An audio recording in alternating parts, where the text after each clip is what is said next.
start with a military doctor at Joint Base Lewis McChord who's been charged by the Army for sexual assaults. Thanks so much for joining us tonight at 6. I'm Brian Jackson. And I'm Nia Wong. And I was digging more through this and found the man is a 10-year Army veteran who's been at JBLM since 2019. Multiple victims claim he abused them while each was in his care.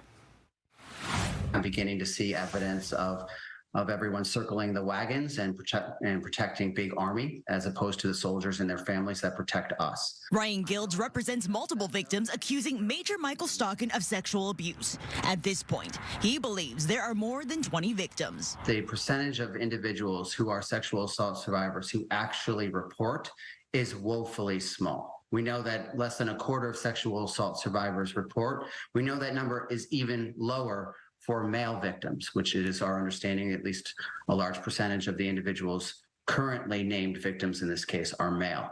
Major Stockin was hired as an anesthesiologist at JBLM's Madigan Army Medical Center in July 2019. JBLM says they stopped him from seeing patients in 2022, but he was still allowed to keep working at the Army base in another role. He was officially charged on Tuesday. The Army tells Fox 13 the general nature of the charges include abusive sexual contact and indecent viewing in violation of the Uniform Code of Military Justice. The Army isn't saying much else about this case so far, and that has been frustrating for Gildes and his clients. This case raises serious questions at a leadership level regarding hospital administrators and Army officers and officials regarding the climate that existed that apparently allowed this to persist over multiple years involving dozens of victims. The attorney representing Major Stockin also appearing flustered with how the Army handled Stockin's case.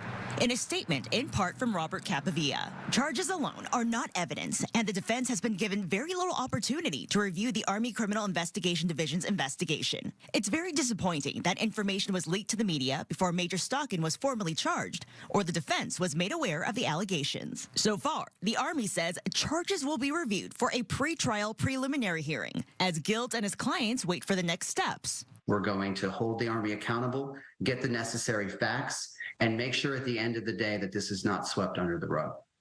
While we follow this case, we do want to acknowledge the Washington Post was the first to break this investigation.